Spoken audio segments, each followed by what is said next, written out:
Ravi de vous retrouver à nouveau dans le numéro 4 de notre émission Actes d'Excellence. Je voudrais vous parler d'un sujet très controversé. Il s'agit de la soumission de la femme. Vous le savez bien, la société entière en a fait un instrument d'abus, d'injustice, de violence, de maltraitance, de brimade de toutes sortes, d'humiliation et j'en passe, de la femme mariée. Les femmes elles-mêmes ne savent plus à quel sein se vouer. Elles ne comprennent ni le contenu de la soumission de la femme, ni les contours. Et donc, elles rentrent toutes en rébellion rangée contre la soumission de la femme.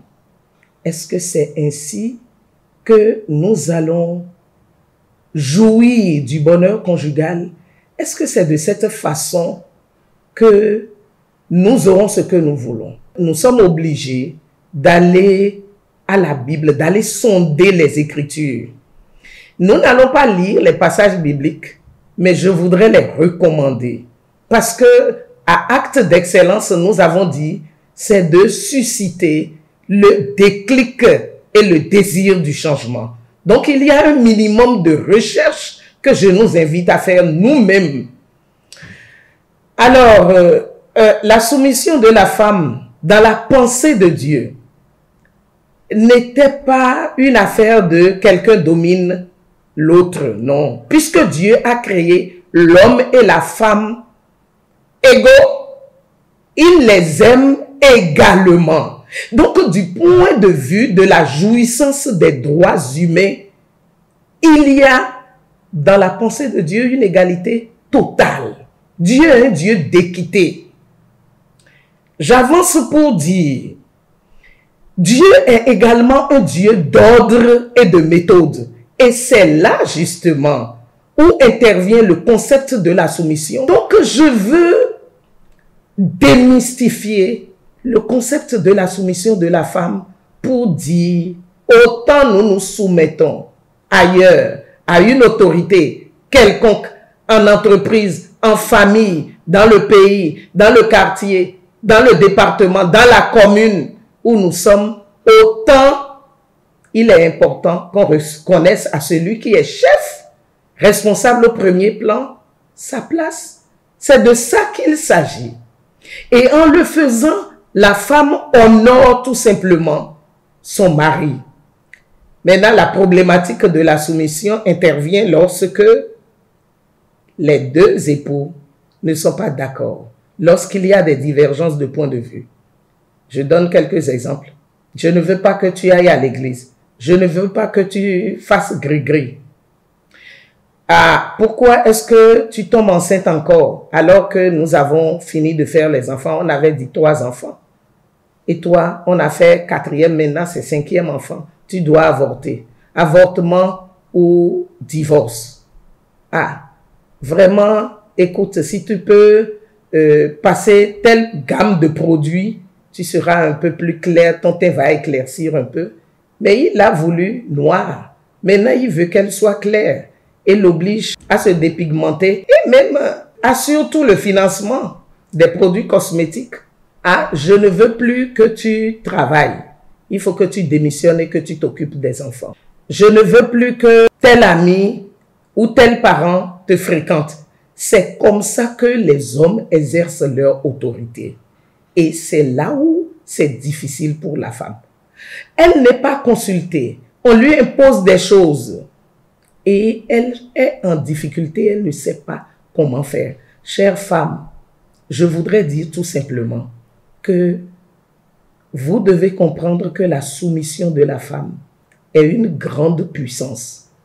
C'est la puissance de Dieu qu'il délègue à la femme. Il a fait de la femme dépositaire de sa puissance. Mais tout ce que Dieu veut, c'est que la femme comprenne que cette puissance-là doit être exercée collégialement avec Dieu. Donc la soumission, pour caricaturer un peu, lorsque vous êtes en désaccord, lorsque ton mari et toi, vous n'êtes pas d'accord sur des sujets, de toutes sortes et que ça devient un problème. Ou lorsque il y a un sujet entre vous où il y a des enjeux de taille, ou que dis-je, un préjudice moral, spirituel ou autre, la femme doit simplement avoir le réflexe d'aller sur ses genoux et d'appeler Dieu au secours.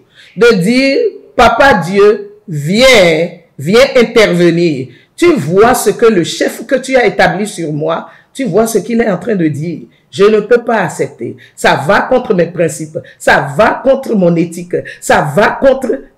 Et tu invoques Dieu. Les minutes qui suivent, Dieu intervient et le problème est résolu. Je vous assure, ce n'est pas une affaire de fréquentation d'église. Ce n'est pas une affaire de religion. C'est une affaire de principe et Dieu règne dans ce principe. C'est de cette manière qu'il faut opérer. C'est de cette manière-là. Et donc, je nous exhorte à lire les passages suivants qui ont parlé de la soumission de la femme dans la Bible.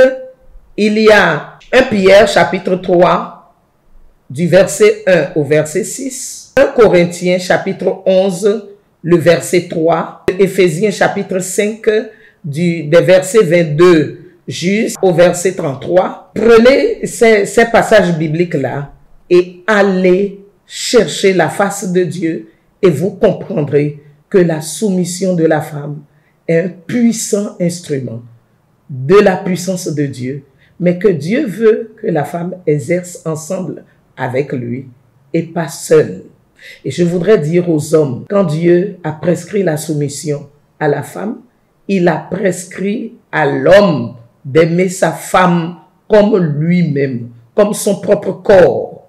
Et donc le leadership que Dieu a prescrit à l'homme, l'autorité qu'il a déléguée à l'homme, devrait s'exercer dans la bienveillance, dans la recherche du bien-être permanent de la femme et de tous les membres de la petite famille, et pas en imposant des choses à la femme, sans son avis, sans considérer son avis. Alors, à Excellence Conjugale, nous avons notre slogan, Excellence Conjugale. Mon mariage, j'y suis, j'y reste et je m'améliore. À très bientôt pour notre prochain numéro.